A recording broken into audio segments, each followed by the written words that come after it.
বাড়ি থেকে আসি। বুড়ি তখন লাঠি বড় করে কুটকুট করে সামনে দিকে এগিয়ে চলল। পথে দেখা হলো শিয়ালের সাথে। শিয়াল বলল, বুড়ি আমি তোমাকে খাবো। বুড়ি তখন বুদ্ধি করে বলল, আমি তো ভালো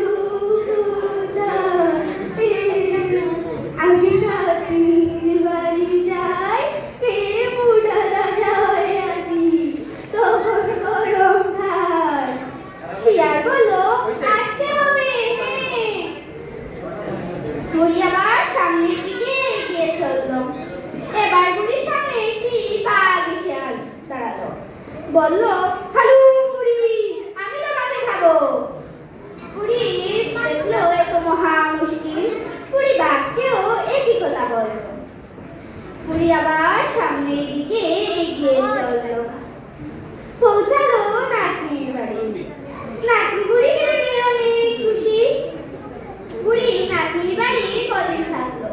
ভালো ভালো খাবার খেয়ে অনেক মোটা তাজা হলো। কিন্তু এবার তো বুড়ি খুব চিন্তায় পড়লো, কিভাবে বাড়ি যাবে।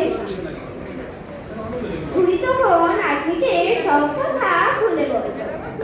নাতনি বলল, চিন্তার কোনো ব্যাপার নেই, আমি সব ব্যবস্থা করছি। তখন নাতনি একটি বড় খুর জোগাড় করলো আর খুলের ভিতর ঢুকে দিল বুড়িকে। সঙ্গে দিল কিছু চিড়ে আর গুড়। আবার লাউটি দিল জুড়ে ধাক্কা। লাউটি গড়াতে লাগলো।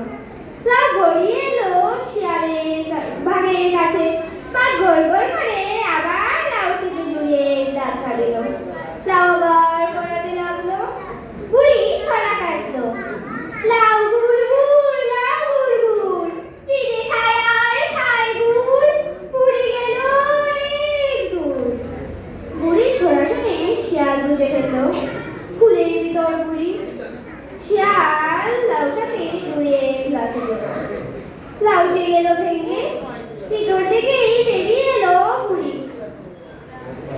শিয়াল বলল, বুড়ি আমার সাথে চলো কি, আমি এক্ষুনি তোমাকে খাবো।